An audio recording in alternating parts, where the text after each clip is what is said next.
Corona virus के बढ़ते खतरे को देखते हुए ज़िला इंतज़ामिया ने शहर के सभी सयाहती मकामात को बंद करने का ऐलान किया है। हालात को देखते हुए ज़िला इंतज़ामिया का यह फैसला सही भी है।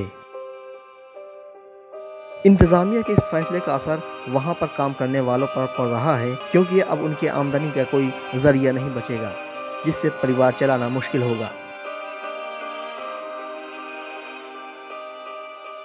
फ़र्क तो सर पड़ना ही है, थोड़ा बहुत तो फ़र्क आना ही है। जैसे कि सर जो खर्चा, बस जो गाइडिंग का खर्चा होता है तो वो आदमी का यहीं से निकलता है। वैसे भी आप लोग तनख्वाह तो बहुत कम है। जी, तनख्वाह तो हम लोग की कम है खैर, लेकिन जो भी होता है वो यहाँ गाइडिंग से ही होता है।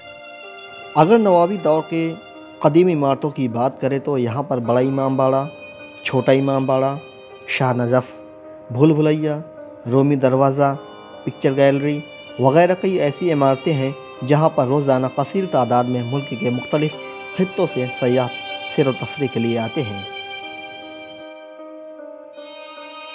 काबिल ज़िक्र है कि यहाँ पर काम करने वालों को हुसैनाबाद ट्रस्ट की जानिब से माहाना तनख्वाह दी जाती है, लेकिन वो आज के महंगाई के दौर में नाकाफ़ी है।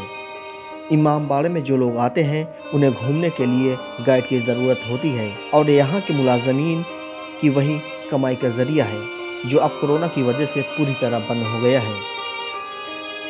गुज़िश्ता साल भी यही परेशानी थी और अब भी परेशानी कम नहीं हुई। लखनऊ से ईटीवी भारत के लिए मोहम्मद इरफान।